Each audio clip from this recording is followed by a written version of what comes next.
There we go. Marriage causes divorce. Thank you. Are cucks genetically low value men? Yeah.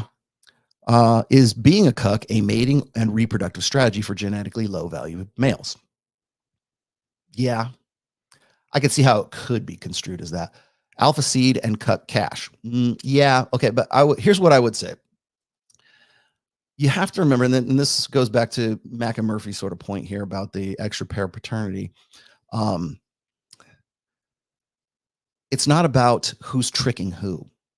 It's about how many kids are born to fathers that, or how many children are fathered by biological fathers who the father that's in the home is not the biological father. Because we have, ever since the sexual revolution, we have systematically made it socially acceptable, at least in Western countries, for women to not necessarily cuckold them, but to sort of, I call this a retroactively or proactively cuckold men. Now, what's the difference there? The proactive cuckold is the one who is exactly what Mac and Murphy is talking about. It's deception. It's cuckoldry by deception. It's she goes out, runs around, gets fucked, and then gets pregnant, and then says it's your baby. That's proactive cuckoldry. And in the case that he's talking about here, it being 30%, I think he's right. I sincerely doubt it's 30%. And whatever those stats are, you're never going to get accurate stats for those, because it's in women's best interest to keep that secret, right? I mean, they don't want anybody to know. It would have to be self-reported, or it would have to be incidentally reported. And by that, I mean, like, a man would have to discover that the kids aren't actually biologically his own kids. And they would have to take that. Okay, that's a stat. We got it here. Now we can start working with percentage points, right? Very difficult to get those accurate statistics for that without 23andMe or some genetic testing that we're all required to do. The other side of this is that if you look, now that we have plotted the human genome, we can also find out that as far back as 8,000 years ago, 17 women for every one man reproduced. So there is a huge variation of reproductive success amongst men versus women. So 17 women reproduce for every one man. Now, that has been narrowed down into modern times for one man for every 7 women now. Okay, bravo, socially enforced monogamy. All right, agriculture. But that's still 7 to 1. Okay, it might not be as bad as 17 to 1, but it's still 7 to 1. Nature takes chances with men. Any sex that has the least amount of, let's say, spends the least energy or has the least investment in the reproductive process, that's the sex that the environment and evolution takes the most chances with. And of course, that's men, testosterone, right? But still, that variation still points to the fact that, well, A, women are promiscuous, and B, and not always, but like there's a lot of variation in there. It could be a warfare. It could be other things. There's a lot of other factors, but those factors generally focus on and affect men and their reproductive success, whereas women can reproduce. That's it. Right? So, but now, in the terms of retroactive cuckoldry, that's where I'm getting at right now. And this is where I throw everything away that Mac and Murphy was trying to sort of get on his sermonizing about, essentially.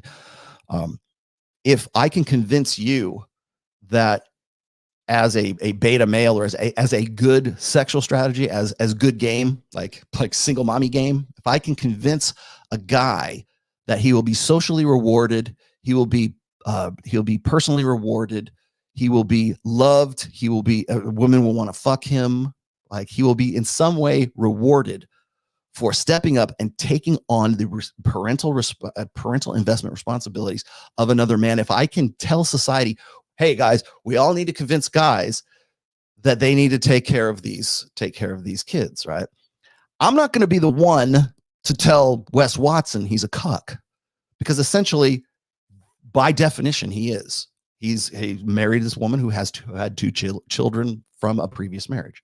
Same thing with Andrew Wilson. Andrew Wilson is taking, 4 kids, right, from from Rachel, who had it. And again, this is not, I'm not saying they're bad people or horrible people, but if you're going to talk about what the definition of a cuckold is, that's the definition.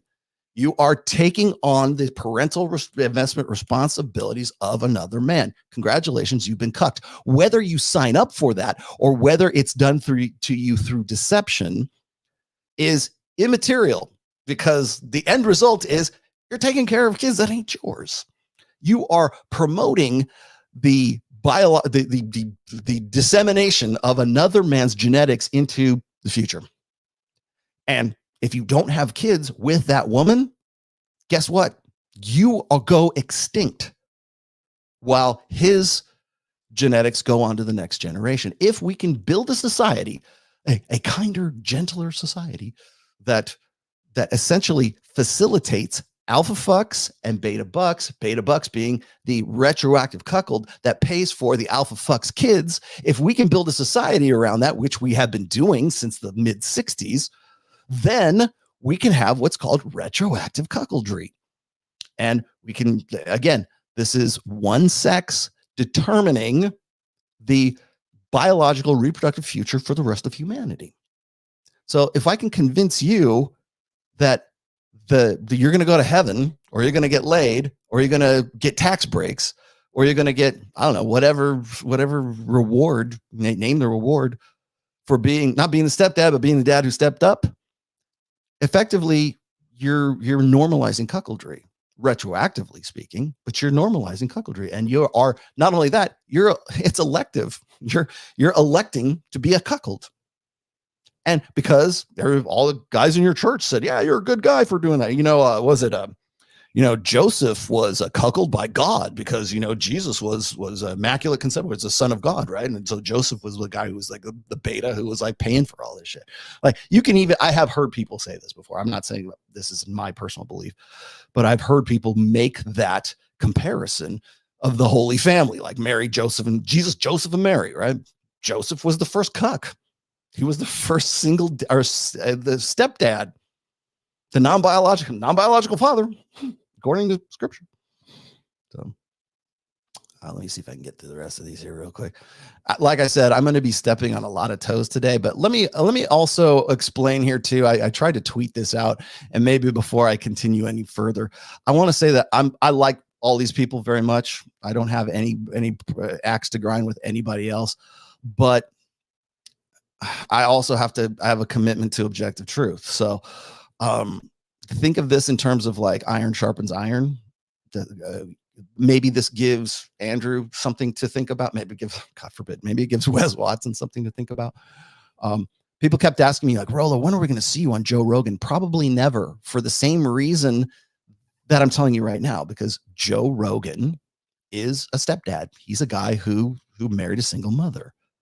If I go on the Joe Rogan show and say, sorry, Joe, you're kind of a cuck, well, yeah. Yeah, I'm not going on that show. Trust me. Hi, Rollo. May I recommend a movie? Okay, I got to that already. Wait, did I get to you? I did. Sorry. I hope I'm getting all of these right. Let's see. Where did I get that? Sorry, it's not starring these things for some weird reason. Did I hit a default or something? Maybe I have to star them myself now.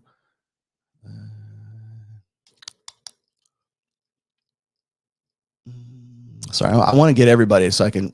I'm kind of weird this way. Okay, so let me get back to your question here. Are cucks genetically low value men?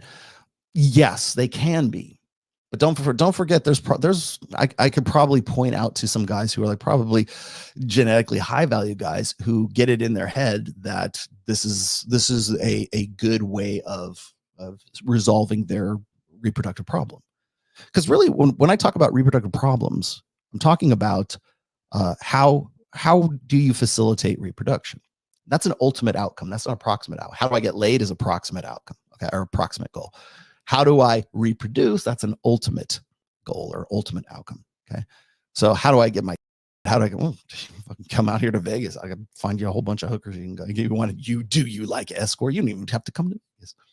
You can get laid, right? Well, how do I find a woman to reproduce? Well, that's a much more complex ultimate outcome, is being a cuck a mating reproductive strategy for genetically low value males. I don't think being a cuck necessarily is, but I think that signing up electively to marry a single mother or taking on the responsibilities of a child that is not your own, I think that you could definitely make a case, especially today in a post-sexual revolution world, that is a mating strategy, for guys who simply don't have who have very few sexual options. Well, I prefer single mommies. No, you don't. They're just easier to, but the price of fucking, well, somebody go tell Thomas V what a scat pack is. But the price of fucking and the price of your future reproductions with this woman is you've got to pay for and support and be parentally invested in a child that came before you, that you had no say in determining whether or not the child was going to be yours or his or anybody else's. So effectively, functionally, a cuckold is a guy, as I said here, I'll read it to you again if you'd like. See, is a male who unwittingly invests parental effort in juveniles, it doesn't have to be babies, who are not genetically his offspring. Okay. Now, this is unwittingly. I think this should be blown out a little bit more. Now, of course, a husband who is aware of and tolerates his wife's infidelity is sometimes called a whittle or withold. We got to remember that, guys. I think maybe cuck sounds it rolls off the tongue a little differently. But what's the function? What's the latent function? It's one thing to call you're a cuck. You know, like that. I'm sure that's where Andrew wanted to go with this when he was like, throwing, spitting fire at Bevo, right? But you're not going to shame Bevo because Bevo got no shame. There's nothing to work with there, man. I'm sure people want to go, oh, he's a cuck. They want to, make a big deal out of it. But the thing is it's kind of falls flat. It's not really as effective for guys who are just like, yeah, that's a guy who has eroticized his jealousy response. Doesn't care if you call him a cuck. Same thing with Destiny. It's almost like I would almost rather see Andrew Wilson go at Destiny in the same way that other guy in the beginning videos that I showed you. I would rather that would make for a much better podcast than Bevo. Destiny's a cuck. He's a coomer. Like if you start using those words, I downrank you like one notch.